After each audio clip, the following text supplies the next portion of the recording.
আজকের এই পাপিষ্ঠ দুনিয়াতে যেখানে সবাই পাপ কাজ করে, যদি আপনি সেই সুযোগ পেয়ে থাকেন যার থেকে আপনার বেশি ঘৃণা হয়, তাকে আপনি নরকে পাঠাতে চান, সে কাজ কি আপনি করবেন? যদি আপনার উত্তর হ্যাঁ হয়, তাহলে আপনার হাত মিলাতে হবে শয়তানের সাথে। যেখানে শয়তান থাকে সেখানে জিনিসগুলো খুব সহজেই হয় না। দুনিয়াতে এখন জনসংখ্যা অনেক বৃদ্ধি পেয়েছে, এখন মরা মানুষের চেয়ে জীবিত মানুষের সংখ্যা অনেক বেশি। তাই দুনিয়াতে অনেক ধরনের পাপ কাজ বেড়েই যাচ্ছে। এই জন্যে নরকে অনেক ভিড় হয়ে গেছে। নরকের রাজা লুসিফার নিজের অ্যাসিস্ট্যান্ট বাহামারকে জিজ্ঞেস করে, তুমি কি বুঝতে পারছো আমি কি বুঝাতে চাচ্ছি? বাহামার একজন সুপ্রিম ডেভিল যে নরকের মধ্যে সবাইকে যন্ত্রণা দেওয়ার কাজ করে। তখন নরকের রাজা বলে, নরকের ভিড় হওয়ার কারণে আমি তোমাকে আদেশ করছি যে তুমি নতুন নরক বানাবে এবং সেখানকার রাজা হবে তুমি। বাহামার তার সব জুনিয়র ডেভিলদের একসাথে করে এবং তাদের সাথে শেয়ার করে যে নরকের রাজা লুসিফার আমাকে নতুন একটা নরক বানানোর কাজ দিয়েছে। তখন এক ডেভিল তাকে জিজ্ঞেস করে, আপনি ভেবেছেন নতুন নরক কেমন হবে? তখন বাহামার বলল, আমরা শয়তানরা বেশি চিন্তা করতে পারি না, আমাদের মানুষের মতো চিন্তাশীল দক্ষতা নেই, তাই আমি একজন মানুষের প্রতি নজর রেখে চলেছি, সেই আমাকে সাহায্য করবে। তখন বাহামার একটা ছেলের কথা বলল, সমাজের সবাই তাকে অপছন্দ করে, সবার থেকে আড়ালে থাকতে সে প্রতিনিয়ত গেম খেলে এবং নতুন নতুন একটা নরক তৈরি করে। আমি অনেক সময় ধরে তার উপরে নজর রাখছি। তার রুমের খাবারে অবশিষ্ট নোংরায় ভরা, বাহিরে যাতে না যেতে হয় তাই বোতলের মধ্যেই প্রস্রাব করে সেটা ওইখানেই ফেলে রেখেছে। জানালা এবং দরজা তো 3 মাস ধরে খোলা হয়নি। জানালা এবং দরজাতে মাকড়সার জ্বালালি গিয়েছে, কারণ 3 মাস ধরে না ও বাহিরে গিয়েছে না কেউ ভিতরে এসেছে। এই ছেলেটা নিজের জীবন নিয়ে অনেক হতাশ এবং বিরক্ত। সে 3 মাসের বেশি সময় ধরে স্কুলে যায় না, আর তার ঘর থেকে না বের হওয়ার নিজস্ব একটি কারণ আছে। সে এই সিদ্ধান্ত এই কারণে নিয়েছে, এই দুনিয়াতে সবাই তাকে ধোঁকাই দিয়েছে। তখনই বাইরে থেকে খটখট একটা শব্দ আসে। বাইরে দাঁড়িয়ে তার বাপ বলে, তুমি এখনই দরজা খোলো এবং বাহিরে আসো। কিন্তু সে ভেতরে থেকে নিজেকে লাগিয়ে রেখেছিল, আর তার বাইরে বের না হওয়ার বড় কারণ হচ্ছে তার বাপ। সে বাহিরে দাঁড়িয়ে তাকে গালি দিয়ে দরজা খোলার জন্য বলতে থাকে। পাশে দাঁড়িয়ে থাকা এক মহিলাকে বলে, হাতুড়ি নিয়ে আসো, আমার ধৈর্যের সীমা পার হয়ে যাচ্ছে। নিজেকে রুমে আবদ্ধ করার দ্বিতীয় কারণ হচ্ছে এই মহিলা, যে তার সৎমা। তার ধনী বাপের ঘাড়ে সে বেতালের মতো চড়ে বসে আছে, তাদের অনুগ্রহে বেঁচে আছে। ওই মহিলা তাকে বলে, শান্ত হও, আমাদের উপর এই কারণে রেগে আছে, ও ভাবে আমাদের ওর মায়ের মৃত্যুর পিছনের হাত আছে।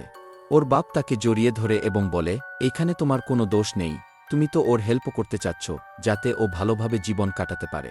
ও অনেক খারাপ ব্যবহার করে, তাও তুমি তাকে স্নেহ করো। আচ্ছা, মুড ঠিক করার জন্য চলো বাহিরে কোথাও খাবার খেতে যাই। তার ওয়াইফ তাকে জিজ্ঞেস করে, তোমার কোনো নির্দিষ্ট জায়গা পছন্দ আছে? সে বলে, আমি বিক্রমের পড়াশোনার জন্য কিছু টাকা জমা করেছি, ভাবছি ওইটা দিয়ে তোমাকে একটি পার্স কিনে দেব। শয়তানি হাসি দিয়ে বলে, কালকেই আমার একটি পার্স পছন্দ হয়েছে, চলো সেইখানে যাই। বিক্রমের নিজের রুমে বন্দি থাকার তৃতীয় কারণ তার স্কুল ছিল। 3টি ছেলেকে দেখা যায় বিক্রমের পেটে জোরে ঘুষি দিতে। বিক্রম দূরে যেয়ে পড়ে। বিক্রম হামাগুড়ি দিয়ে একটা ছেলের রজতের পায়ের সামনে এসে বলে, তুমি তো আমার ছোটবেলার বন্ধু। আরেকটা ছেলে রজতের কাঁধে হাত দিয়ে বলে, আচ্ছা, এই কারণেই তুমি পিছনে পিছনে থাকো। আরেকটা ছেলে বলে, যদি তুমি ওর সাথী হও তাহলে ওর দিকে জয়েন করতে পারো। পরিস্থিতি দেখে রজত রোগে বিক্রমের মুখে লাথি মারে। রজত এরপর আবার বিক্রমকে মারতে শুরু করে। আমি তোর মতো লুজার না, আমাকে তোর সাথে মিলাবি না। বিক্রম মার খেতে খেতে বলে, তুমি ওদের সাইড কেন নিচ্ছ? তুমি তো আমার বন্ধু। আমি তোর বন্ধু ছিলাম না, আর আমি তোর মতো লুজারও না। আমি তোর সঙ্গে থাকলে তোর মতোই লুজার হয়ে যাব। তুই লুজার, ঘৃণিত কুকুরের মতো যে শুধু মার খাওয়ার ডিয়াব করে। বিক্রমের চশমা ভেঙে যায়। বাকি পুলিশ তাকে বলে, ওরে মারতে থাকো যদি তুমি ওর মতো না হতে চাও। যদি তুমি ওর বন্ধু না হও তবে ওকে মারতে থাকো। কিছুক্ষণ পরে দেখা যায় বিক্রমের চেহারা মার খেয়ে ফুলে গেছে, আর ওই রক্তাক্ত অবস্থায় মাটিতে শুয়ে কান্না করছে। রজত এরপর বিক্রমের কলার ধরে বলে, আজকের পর আর কোনোদিন বলবি না আমি তোর বন্ধু। এই সব ঘটনা থেকে বোঝা যায় বিক্রম কেন নিজেকে রুমে আটকে নিয়েছে। নিজের রুমে বসে ও রোজ ওই গেম খেলে আর প্রতিদিন একটা করে নতুন নরক বানায়। নতুন যে ম্যাপটা ও বানিয়েছে ওইটা সে আপলোড দেওয়ার চেষ্টা করে। ওইখানে নোটিফিকেশন আসে, এটা খুব দারুণ হয়েছে। ও আরও একটি হেল সার্ভাইভার ম্যাপ বানিয়েছে। ম্যাপ আপলোড করার পর ও বিছানায় শুয়ে পড়ে এবং কান্না করতে থাকে। ও ভিতরে ভিতরে জানে ও নিজের জীবনে খুশি নয়। কিছুক্ষণ পর ও ভাবে ওর সাথ মা আর ওর বাবা শুতে চলে গিয়েছে। ও পুনরায় নিজের কম্পিউটারে এসে বসে এবং চেক করে লোক ওর ম্যাপের ব্যাপারে কি বলে। সবাই ওর ম্যাপের ব্যাপারে অনেক প্রশংসা করছে। তখনই একটা নোটিফিকেশন আসে একজন ইউজারের পক্ষ থেকে। ও অনেক ভালো ম্যাপ বানায়। তার ওর সাথে একটা মিটিং করতে চায়। বিক্রম এইটা দেখে অবাক হয়ে যায়। কে এই ইউজার যে আমার সাথে দেখা করতে চায়? আর এর লেখার স্টাইলও অনেক অদ্ভুত, যেন নতুন কোনো ইউজার মাত্রই এই গেমটাকে ইউজ করা শুরু করেছে। আর এই সময় কে জেগে থাকে? সে কিভাবে জানল আমি কোথায় থাকি? আর কোনো ধরনের মিটিং সে করতে চায়? তখনই তার রুমে গোলাকার আলোর চক্র দেখা যায়। আর ও ভাবতে থাকে, আমি ৩ মাস ধরে স্কুলে যাইনি, এই রুম থেকেও বাহিরে যাইনি। বিক্রম ওই সময় ভাবে, আমি সত্যি পাগল হয়ে যাচ্ছি। আমি এখন ভূত দেখতে পাচ্ছি। বাহারমার নিজেকে ইন্ট্রোডিউস করায়।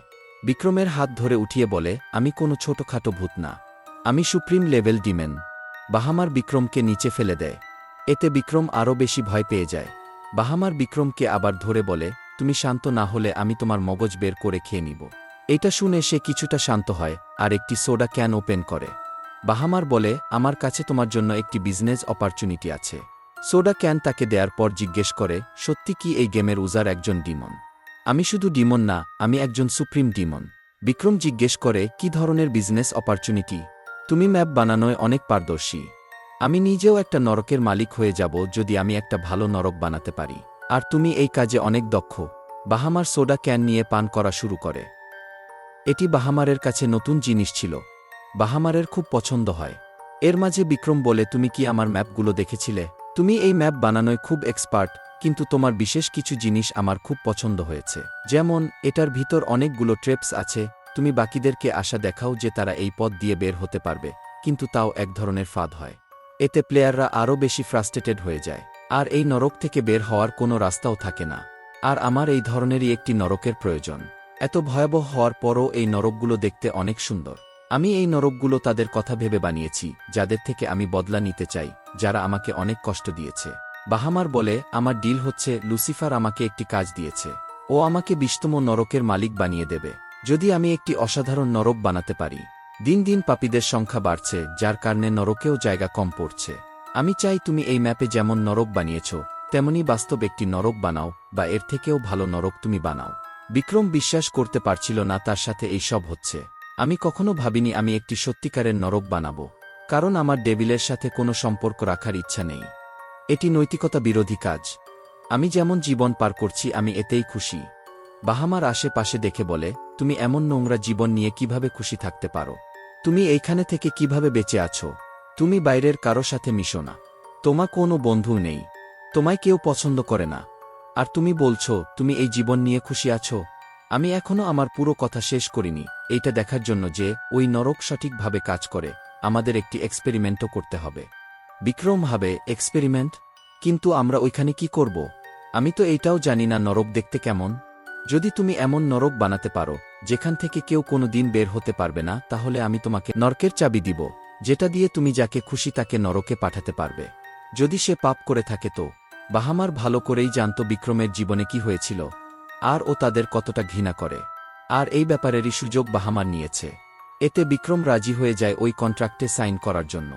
কিছুক্ষণ আগেও যে বিক্রম পুরো দুনিয়া থেকে পালাচ্ছিল, দুর্বল, অসহায়, যে সবাইকে ভয় পেত এবং নিজের রুমে লুকিয়ে থাকত, আজ ও সবার থেকে বদলা নেয়ার জন্য প্রস্তুত। তুমি ওর জায়গায় থাকলে কি করতে? তুমিও কি এই অফার নিয়ে নিতে নাকি রিজেক্ট করে দিতে? বিক্রমের চোখ চকচক করে উঠে, ফাইনালি তারও সময় এসেছে। সুপ্রিম ডিমনও খুশি হয়ে যায়। আমি যেমনটা ভেবেছিলাম ঠিক তেমনি হচ্ছে।